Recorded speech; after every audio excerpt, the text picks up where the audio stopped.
So I went on a pawn hunt today because I've been desperately looking for some good deals on DVDs and Blu-rays lately, and nothing on Amazon, nothing anywhere I look, nothing anywhere near me. So, because I was having trouble finding some good deals on DVDs, I said, you know what? I'm tired of this. I see all my friends and all these people on YouTube going to the pawn shops and finding amazing deals on DVDs and stuff at the pawn shops. So I said, and finding good DVDs that you don't find anywhere else at the pawn shops too. So I said, fine, screw it. I'm gonna find some pawn shops around here, and I'm gonna go to those pawn shops. And I did that, and I came out with a pretty damn good haul. So let's check her out.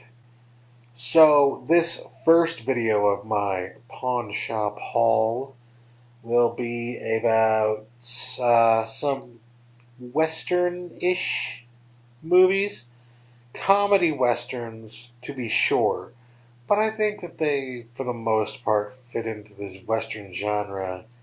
But they're not really classic Westerns per se. Um, I'll show you what I'm talking about. Alright, the first find I got here was brand new in packaging for $2 at a pawn shop. And that was Almost Heroes, starring Chris Farley and what's-his-face from Friends, Matthew Perry. Yeah. It's kind of a Western. I mean, it falls into the Frontier era, albeit the very beginning of the Frontier era, but Frontier era nonetheless, and it's kind of, poking fun at the genre in a way. Satire, I guess you could say. But, yeah, it's really funny. It's probably one of my favorite Chris Farley movies, and sadly it's one of the last ones he did. In fact, I think it was the very last one he did.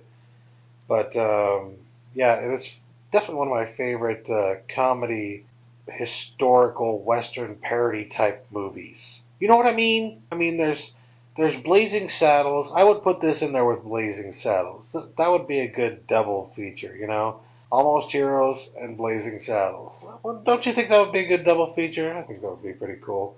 This was directed by Christopher Guest. Perhaps you know him.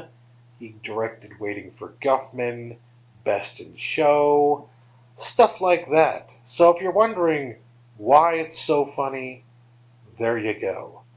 So yeah, I got this brand new for $2. It's bare bones, but it's widescreen, and that's all I really cared about. And by the way, this has been available on Netflix for quite a while. I don't know if it still is, but it has been available on Netflix Instant Watch in the past. So if it isn't now, keep your eye out for it, because I'm sure they'll bring it back. They tend to just like cycle these things nowadays. The next one I got actually has two movies in one, and I got it as a package deal of 3 different DVDs for $10, so for $3.33. And it's a flipper disc, one movie on one side, one movie on the other side, but it's a good one, kind of. I have a feeling one side I'm never even going to look at, but you'll see what I mean.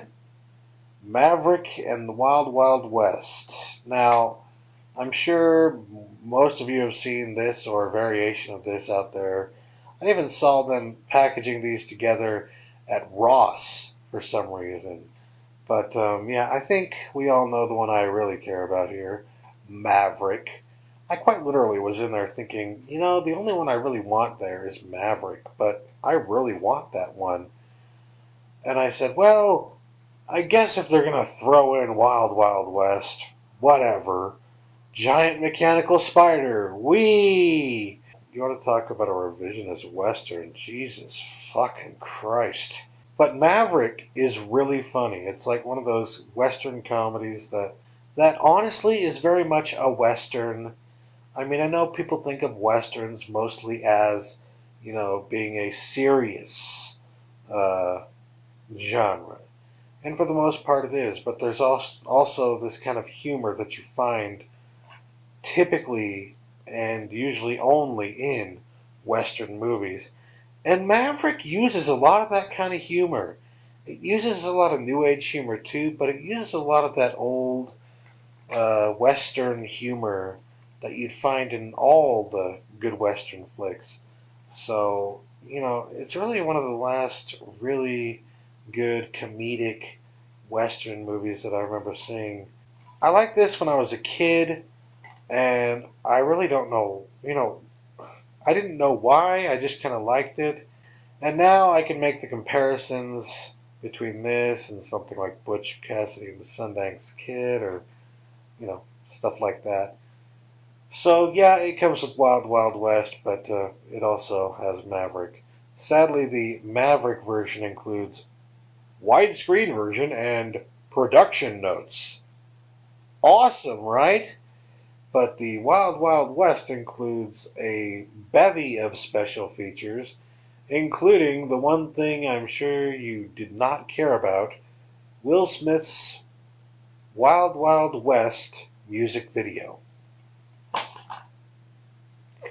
Because you really wanted to see that one again, didn't you? It's a flipper disc, but for $3.33, I figured what the hell. Two movies in one that I actually want to watch, one that I'll watch just to laugh at because it's so bad.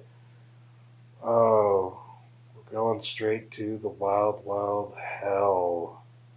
Speaking of Wild Wild West, I just rented from Netflix Jonah Hex, and I gotta tell you, without having seen it or knowing much about it, I have a feeling I'm gonna notice a lot that reminds me of Wild Wild West. I'm not expecting a giant mechanical spider or anything, but it kind of looks similar.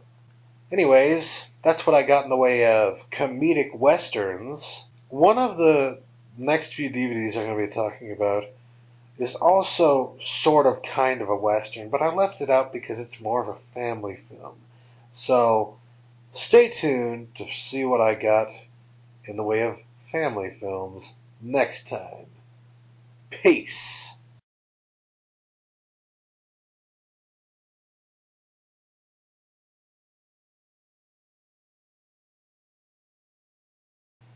It's kind of a western. I mean, it's like a western comedy, but honestly, well, kind of happened before, or it's like really the beginning, I guess. Blah.